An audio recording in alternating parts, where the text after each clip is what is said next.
Assalamualaikum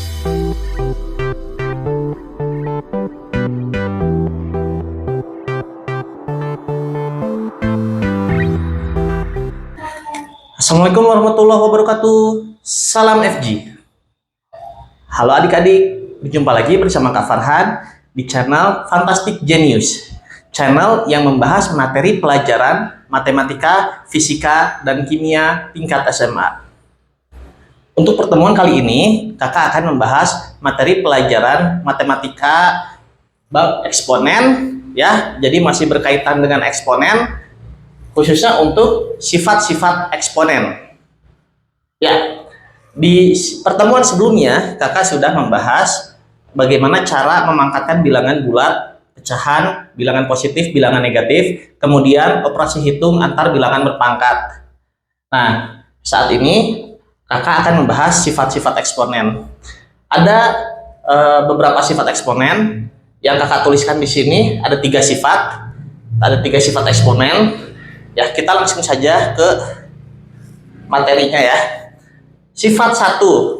Sifat 1 ini bunyinya seperti ini.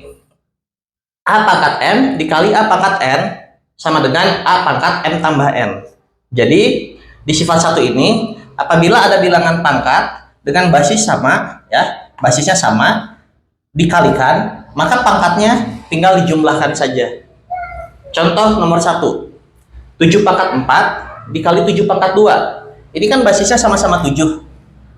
Jadi 7 pangkat. Nah, ini pangkatnya dijumlahkan saja. 4 tambah 2, 6. Begitu. Contoh nomor 2. 1/2 pangkat 5 dikali 1/2 pangkat 3. Ini basisnya sama-sama 1/2. Jadi tinggal jumlahkan saja pangkatnya. Jadi 1/2 pangkat 5 tambah 3, 8. Contoh nomor 3. Nah, di nomor 3 ini kakak menggunakan variabel A ya. A pangkat 6 dikali A pangkat 3. Sama-sama A basisnya. Jadi A pangkat 9. Kemudian di keempat ya, di nomor 4 ini ada koefisiennya adik-adik. 2A pangkat 6 dikali 5A pangkat 3 ya. Kalau ada koefisiennya begini, ini koefisiennya kita kalikan.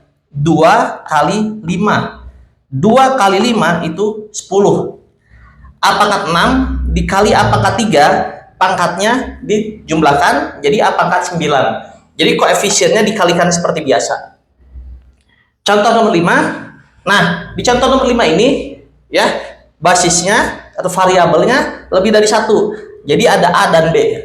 2A pangkat 2, B pangkat 4 dikali 7A pangkat 3. B sama dengan, kita kalikan dulu koefisiennya. 2 kali 7, 14. A pangkat 2 kali A pangkat 3. Nah, di sini pangkatnya tinggal dijumlahkan. 2 tambah 3. Jadi A pangkat 5. Kemudian B pangkat 4 kali B. Nah, ini B-nya ada pangkat 4, ini B. B ini bukan berarti nggak ada pangkatnya. Di sini ada pangkat 1, tapi kalau pangkat 1 memang tidak ditulis, ya. Kalau pangkat 1 memang tidak pernah ditulis. Jadi kalau B aja itu berarti B pangkat 1. Jadi B pangkat 4 kali B pangkat 1, pangkatnya jumlahkan 4 tambah 1, jadi B pangkat 5. Jadi hasilnya 14 A pangkat 5, B pangkat 5. Ya, itu sifat 1. Apabila dikalikan, pangkatnya dijumlahkan. Sifat 2. Di sifat 2, ini apabila dibagi, ya, A pangkat M dibagi A pangkat N, pangkatnya dikurang. Jadi A pangkat M kurang N. Ya, kalau tadi dikali itu pangkat ditambah, kalau dibagi pangkat dikurang gitu mudahnya. Contoh nomor 1. 7 pangkat 6 dibagi 7 pangkat 2. Jadinya ya, ini kan sama-sama basisnya 7, jadi 7 pangkat, ini 6, ini 2 dikurangi jadi 4. 7 pangkat 4. Contoh 2. Nah, contoh 2, negatif 5 pangkat 8 per negatif 5 pangkat 6. Per sama bagi itu sama aja ya adik-adik ya. Jadi di pelajaran SMA seringkali pembagian itu ditulis dalam bentuk per. Jadi ini dibacanya bisa negatif 5 pangkat 8 dibagi negatif 5 pangkat 6. Karena basisnya sama-sama negatif 5, berarti negatif 5 pangkatnya kurang 8 kurang 6, 2. Jadi negatif 5 pangkat 2. Contoh nomor 3, A pangkat 15 dibagi A pangkat 14. Nah, ini variabel sekarang ya. Nah, ini sama aja, pangkatnya kita kurangin. 15 kurang 14 ya. Ininya A-nya tulis, 15 kurang 14 kan 1 ya. Jadi A pangkat 1, Nah, A pangkat 1 tadi tidak usah ditulis, jadi A. Ya, nggak perlu ditulis pangkat satunya. Nomor 4, 8A pangkat 8 per 2A pangkat 2. Nah, ini 8 sama 2-nya dibagi seperti biasa ya, koefisiennya ini 8 sama 2 kan koefisien, dibagi seperti biasa, 8 bagi 2, 4. Nah, ini A pangkat 8 per A pangkat 2. Pangkatnya ya, pangkatnya dikurangi, 8 kurang 2, 6. Jadi 4A pangkat 6. Ya, kalau ini dibagi seperti biasa, kalau pangkatnya dikurangi. Jadi 4A pangkat 6. Nomor 5, 18A pangkat 5B pangkat 6 dibagi 2A pangkat 3B. Ya, kakak tulis pembagiannya ke samping. Sama aja ya, mau ke bawah mau ke samping sama aja. Ya, kita bagi. 18 bagi 2 itu 9. A pangkat 5 dibagi A pangkat 3 itu jadi A pangkat 2. B pangkat 6 dibagi B, ya kalau B ini kan berarti B pangkat 1, jadi dikurang 6 kurang 1 jadi B pangkat 5. Oke, itu sifat kedua. Kemudian sifat ketiga. Di sifat ketiga ini bunyinya A pangkat M dipangkatkan lagi M, jadi sama dengan A pangkat M kali M. Ini maksudnya apabila ada suatu bilangan pangkat dipangkatkan lagi, ya udah pangkat dipangkat lagi. Nah, itu nanti pangkatnya dikalikan. Contoh, 7 pangkat 3 dipangkat lagi 4. Jadi 7 pangkat berapa? Kalikan 3 kali 4, 12. Ya, 7 pangkat 12. A pangkat 6 dipangkat lagi 2. 6 kali 2, jadi A pangkat 12. Nomor 3, ada koefisiennya. 2A pangkat 6 pangkat lagi 3. Nah, ini ada koefisien 2 nih. Koefisien ini ya dipangkatin seperti biasa ya. Hati-hati bukan dikali. Kalau koefisien dipangkatkan biasa. 2 pangkat 3 itu kan 8 ya adik-adik ya. 2 kali 2 kali 2. 2 pangkat 3, 8. A, nah pangkat 6, pangkatin lagi 3. Ya, pangkat 6, pangkatin lagi 3, dikalikan jadi pangkat 18. Jadi 8A pangkat 18. Nomor 4, ada ini apa, lebih dari satu huruf ya, lebih dari satu variabel. 3A pangkat 4, B, dipangkatin lagi 2. 3-nya kita pangkat 2, jadi 9. A pangkat 4 dipangkatkan lagi 2, pangkatnya dikalikan jadi A pangkat 8. Nah, ini B pangkat lagi 2, B pangkat 2, jadi B pangkat 2. Ini kan B pangkat 1, pangkat 2, 1 kali 2 kan 2, jadi B pangkat 2. Jadi hasilnya 9, A pangkat 8, B pangkat 2. Nomor 5 bedanya ya, ada negatifnya. Negatif 5, A pangkat 6, B pangkat 2, dipangkat lagi 2. Nah, kalau ada negatif, ya seperti aturan perpangkatan bilangan negatif. Negatif kalau dipangkatkan 2, 2 itu kan genap ya, jadinya positif. Negatif 5 pangkat 2 jadi positif 25. A pangkat 6 pangkat lagi 2 jadi A pangkat 12. B pangkat 2 pangkat lagi 2 dikalikan jadi B pangkat 4. Contoh nomor 6 nih yang terakhir. A pangkat 2 dipangkat lagi 3 dipangkat lagi 4. Pangkat dipangkatkan lagi. Aturannya sama. Pangkat dipangkatkan itu pangkatnya dikali. Pertama kita pangkatkan dulu A pangkat 2 pangkat lagi 3 itu jadi A pangkat 6. 2 kali 3 itu kan 6 ya. Kemudian pangkat lagi di luarnya 4. A pangkat 6 pangkat lagi 4 ya. Pangkat dipangkatkan dikali lagi. Jadi A pangkat 6 kali 4 24. Seperti itu. Oke. Ya, adik-adik, selanjutnya sifat 4 ya. Di sifat 4 ini bunyinya seperti ini. A kali B pangkat M itu sama dengan A pangkat M kali B pangkat M. Dan A per B pangkat M itu sama dengan A pangkat M per B pangkat M. Ini maksudnya tuh gini. Kalau ada perkalian bilangan dengan pangkat yang sama, itu bisa kita pangkatkan dulu kemudian kita kalikan, atau bisa kita kalikan dulu kemudian dipangkatkan. Jadi mau dikalikan terlebih dahulu kemudian dipangkatkan, atau dipangkatkan terlebih dahulu kemudian dikalikan, hasilnya akan sama. Begitupun yang dibagi, A bagi B pangkat M ya. Ini jadi kalau ada pembagian bilangan pangkat dengan pangkat yang sama, ini catatannya pangkatnya sama ya, nggak boleh beda. Nah, ini bisa kita pangkatkan dulu kemudian dibagi, atau sebaliknya bisa kita bagi dulu baru dipangkatkan. Oke, contohnya kalau di sifat ini yang A kali B pangkat M ini, jadi A kali B pangkat 6 itu hasilnya akan sama dengan A pangkat 6 kali B pangkat 6. Kalau dibagi A per B pangkat 8 itu hasilnya akan sama dengan A pangkat 8 per B pangkat 8. Kita buktikan adik-adik. Di sini ada soal 2 kali 5 pangkat 4. Itu hasilnya akan sama dengan 2 pangkat 4 kali 5 pangkat 4. Ya, kita buktikan ya. 2 kali 5 pangkat 4. Ini kalau kita hasilkan, ini kan dikalikan dulu ya. 2 kali 5, 10 pangkat 4. Nah, ini jadinya 10 pangkat 4, 10.000. Ya. Tapi kalau mau kita kerjakan seperti ini, 2 pangkat 4 kali 5 pangkat 4. Begini. 2 pangkat 4 itu 16 kali 5 pangkat 4. 5 kali 5, 25 kali 5, 125 kali 5, 625. Nah, 16 kali 625, adik-adik boleh potret. Itu nanti hasilnya juga sama 10.000. Ya, sama aja, mau dikalikan kemudian dipangkatkan atau dipangkatkan kemudian dikalikan sama 10.000. Tapi yang jadi pertanyaan, cara mana yang lebih mudah? Yang dikalikan dulu kemudian dipangkatkan, atau dipangkatkan dulu kemudian dikalikan? Ya, pasti adik-adik akan jawab cara yang ini yang lebih mudah, yang dikalikan dulu kemudian dipangkatkan. Karena kalau yang ini 2 pangkat 4-nya oke lah, menghitung 2 pangkat 4 masih mudah. 2 kali 2 kali 2 kali 2, 16. Nah, menghitung 5 pangkat 4 udah agak lumayan nih. Harus, ya kalau yang adik-adik belum bisa perkalian di luar kepala, harus potret nanti. Nah, ini 16 kali 625, ini pasti sebagian besar orang akan potret, tidak bisa langsung 10.000 hasilnya. Nah, kalau ini mah tanpa potret, 10 pangkat 4, 10 pangkat 1, 10, 10 pangkat 2, 100, 10 pangkat 3, 1000, 10 pangkat 4, 10.000, tinggal tambah-tambahin nolnya aja, gitu. Nah, sekarang kita lihat soal nomor 2 nih.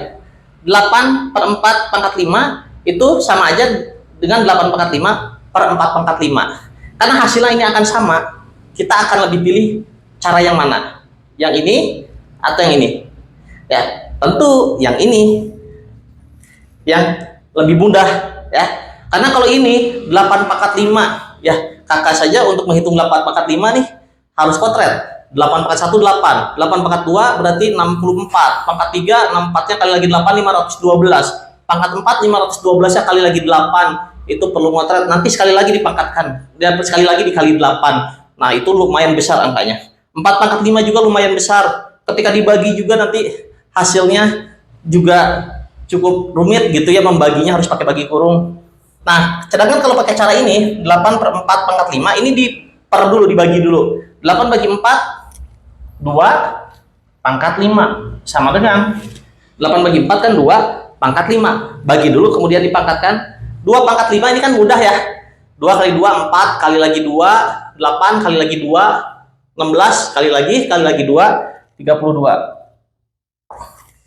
Nah, hasilnya 32. Ini pun kalau dihasilkan akan 32, cuman prosesnya akan lebih panjang. Oke? Jadi kegunaan dari sifat 4 ini, ya kalau kita menemukan soal seperti ini nih, ya, kita bisa ubah dulu menjadi bentuk dibagi kemudian dipangkatkan, atau kalau yang ini dikali kemudian dipangkatkan. Hasilnya sama saja, caranya jauh lebih mudah. Ya, kita lanjutkan. Sekarang sifat kelima, 6 dan 7. Di sifat kelima ini ya mudah. Jadi di sifat kelima, 6 dan 7 itu adalah apabila pangkatnya itu bukan bilangan bulat positif. Selama SD, adik-adik SD dan SMP mungkin itu adik-adik belajar perpangkatan, itu perpangkatan bilangan positif. Jadi kayak 7 pangkat 3 ya. 7 pangkat 8, 9 pangkat 2. Jadi pangkatnya itu bilangan positif. Nah, bagaimana kalau pangkatnya itu 0, bilangan negatif, dan pangkatnya itu pecahan? Itu sebelumnya kan belum pernah ya. Nah, disinilah dibahas apabila pangkatnya bilangan 0, bilangan negatif, dan bilangan pecahan. Di sifat 5 itu dipangkatkan 0. Pangkat 0 sama dengan 1. Jadi semua bilangan dipangkatkan 0 hasilnya pasti 1. 7 pangkat 0 ya 1. Negatif 150.000 pangkat 0, 150.000 nih. Pangkat 0, ya hasilnya 1 juga. A pangkat 4, B pangkat 5 dipangkatkan 0, ya hasilnya 1. Berapapun dipangkatkan 0, hasilnya 1. Kemudian sifat ke-6, itu kalau dipangkatkannya dengan bilangan negatif. Sifatnya seperti ini. A pangkat negatif M sama dengan 1 per A pangkat M. Atau A per B pangkat negatif M sama dengan B per A pangkat M. Nah, apa maksudnya? Jadi begini, kalau ada suatu bilangan dipangkatkan negatif, pangkatnya berubah menjadi positif, tapi bilangannya membalik ya. Bilangannya berkebalikan. A kebalikannya kan 1 per A ya. A per B kebalikannya B per A begitu. Jadi kita contoh nih, nomor 1, 3 pangkat negatif 2. Itu akan berubah menjadi 1 per 3 pangkat positif 2. Nah, pangkat negatifnya berubah jadi pangkat positif, tapi 3-nya ngebalik jadi 1 per 3. 2 per 5 pangkat negatif 3. Pangkatnya jadi positif 3, tapi 2 per 5-nya ngebalik jadi 5 per 2. 1 per 4 pangkat negatif 5. 1 per 4 pangkat negatif 5, ya. Negatif 5-nya jadi 5 ya. Pangkat negatif 5-nya jadi pangkat positif 5, tapi 1 per 4-nya ngebalik. Oh iya kan 1 per 4 ngebalik 4 per 1 dong. Iya betul, 4 per 1, tapi kan kalau per 1 itu tidak punya nilai ya, tidak usah ditulis 4 per 1 tuh. Jadi ya udah 4 aja. Jadi 1 per 4 ngebalik jadi 4 pangkat 5. Nah, untuk yang keempat, A pangkat 6. Oh, ini kan pangkatnya sudah positif. Kalau mau kita jadikan pangkat negatif bisa, yang ngebalik A jadi 1 per A, pangkatnya positif 6 jadi pangkat negatif 6 ya. Jadi pangkat itu bisa diubah jadi pangkat positif maupun pangkat negatif asal basisnya ngebalik ya. A jadi 1 per A, kalau A per B jadi B per A. Sifat ketujuh ini apabila pangkatnya itu adalah bilangan pecahan A pangkat M per N gitu. Itu sama dengan akar A pangkat M terus di sininya M. Jadi akar A pangkat M. Nah, ini M. Penulisannya hati-hati jangan terbalik ya. M-nya di dalam akar, M-nya di luar akar. Seperti ini. Nah, contoh aja langsung. 5 pangkat 2 per 3. Itu jadi 5 pangkat 2. Terus di sininya 3. Gitu. Nah, ini misal mau adik-adik selesaikan, bisa sama dengan lagi. Jadi 5 pangkat 2 itu kan 25. Nah, begini. Jadi akar pangkat 3 dari 25 ini dibacanya. Kalau mau sampai sini aja bisa, tapi kalau misalkan disuruh sama dengan lagi ya ini. Ini A pangkat 7 per 5, jadi A pangkat 7 di sini, 5-nya di sini. 6 pangkat 1 per 2. Nah, jadi akar 6 aja, kok nggak ada angka 1 sama angka 2-nya di sini. Ya, jadi ya ingat ya, kalau pangkat 1 itu memang nggak pernah ditulis. Ini tuh 6 pangkat 1 tapi nggak ditulis. Terus kok 2 nggak ditulis di sini? Sama, kalau akar pangkat 2 nggak usah ditulis. Nggak perlu ditulis di sini 2 gitu, nggak perlu. Jadi gini aja itu maksudnya akar pangkat 2 ya. Nah, nomor 4 akar pangkat. Nah, ini kebalikannya. Gimana kalau mau merubah bentuk akar ke bentuk eksponen ya? Berarti kebalikannya akar pangkat 5 dari 7 pangkat 4 berarti sama dengan 7 pangkat 4 per 5. 4-nya jadi pembilang, 5-nya jadi penyebut. Contoh biar lebih paham. Akar pangkat 10. Nah, ini berarti gimana kalau dijadiin ke bentuk eksponen? Ini berarti 10 pangkat. Nah, kalau nggak ada pangkat ini berarti 1 ya. 1. Terus kalau nggak ada akar di sini, nggak ada angka di sini, berarti itu 2. Jadi 2. Jadi 10 pangkat 1 per 2. Ya, inilah sifat-sifat eksponen ya, dari sifat ke-1 sampai sifat ke-7. Ya, memang cuma ada 7 sifat. Ya, kakak rasa sudah cukup jelas penjelasan dari kakak dan contoh-contoh soal ini. Ya, semoga adik-adik bisa memahaminya dengan baik. Cukup sampai di sini dulu untuk pertemuan kali ini. Assalamualaikum warahmatullahi wabarakatuh. Salam FG.